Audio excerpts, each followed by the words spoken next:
Alors maintenant, ça fait presque 20 ans qu'on a commencé notre manifestation du Téléthon à Pompape. C'est parti de l'équipe de la pétanque. Ces bénévoles du Téléthon ont enregistré leur capsule vidéo ici, à l'atelier 87 Design. Cet atelier protégé, spécialisé dans la création et la production graphique, est actif depuis près de 40 ans.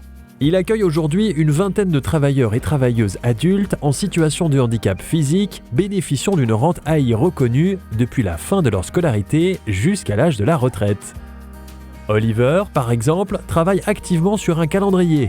Cela fait 20 ans qu'il est engagé dans cet atelier. Alors là, en ce moment, c'est la période des calendriers. Donc j'ai fait une proposition de calendrier pour l'année prochaine. Et mon thème, c'est l'écologie. Donc actuellement, j'attends du papier écologique pour pouvoir imprimer mon calendrier, pour pouvoir respecter mes 12 conseils pour les 12 mois de l'année d'un point de vue écologique.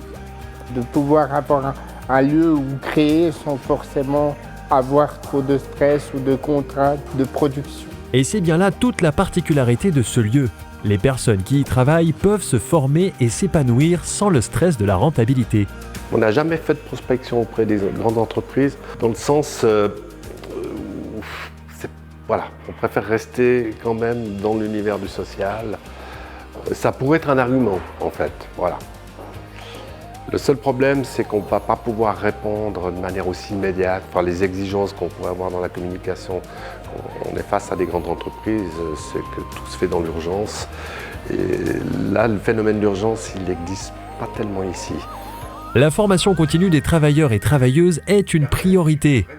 L'encadrement a également pour mission de favoriser au maximum leur autonomie dans le travail et développer leurs compétences. Cette structure, qui appartient à la Fondation Dr Combe, fêtera ses 40 ans en 2027.